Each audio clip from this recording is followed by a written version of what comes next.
ఈ నవ్వు వెనకాల ఒక ఎమోషనల్ స్టోరీ ఉంది. ఈ ఎమోషనల్ స్టోరీయే ఇవాళ మన కాకినాడ స్మైల్ స్టోరీ.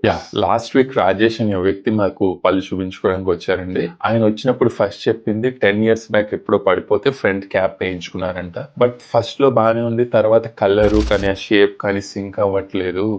సో దానివల్ల నేను ఫ్రెండ్స్ నన్ను ఏడిపిస్తున్నారు, నవ్వడానికి ఇబ్బంది పడుతున్నానని చాలా చెప్పారు. ఎమోషనల్గా ఎందుకు ఉన్నారు. ఓకే, మీరు అసలు ఎలా తెలుసుకున్నారని చెప్తే మా పాత పేషెంట్ ఎవరో ఆయన రిఫర్ చేశారని చెప్పి తర్వాత నాకు తెలిసింది. సో అప్పుడు ఫస్ట్ ఎగ్జామినేషన్ చేసి చూస్తే ఇప్పుడు పెట్టుడు పనికి పక్క పనికి అసలు షేప్ పరంగా కానీ షేడ్ కలర్ పరంగా చూసినా కూడా ఎక్కడ పొందడం లేదు, అంటే అసలు ఎక్కడ మ్యాచ్ అవ్వదు. సో రాజేష్ గారికి చెప్పాను, సార్ ఇది ఒక ఛాన్స్ ఇస్తే న్యాచురల్ గా తీసుకురావచ్చు, జస్ట్ ట్రస్ట్ మీ అని చెప్పారు. రాజేష్ గారు హాఫ్ హార్టెడ్ గానే ఓకే ప్లీజ్ గో హెడ్ అన్నారు. సో మేము ఇనిషియల్ గా ఏం చేసామంటే ఆ పాత క్యాప్ తీసేసాం. పాత క్యాప్ తీసేసి కొత్త క్యాప్ లో షేప్ ఫస్ట్ పని ఒక షేప్ డిజైన్ చేసుకుని దాన్ని బట్టి షేడ్ కూడా న్యాచురల్ పనికి ఏది దగ్గరలో ఉంటుందో షేడ్ కూడా మ్యాచ్ చేసుకున్నాం. సో షేడ్ మ్యాచ్ అంతా అయిన తర్వాత రాజేష్ గారికి అవుట్కమ్ చూపించాం. అవుట్కమ్ చూపిస్తే రాజేష్ గారు జస్ట్ సింప్లీ వావ్.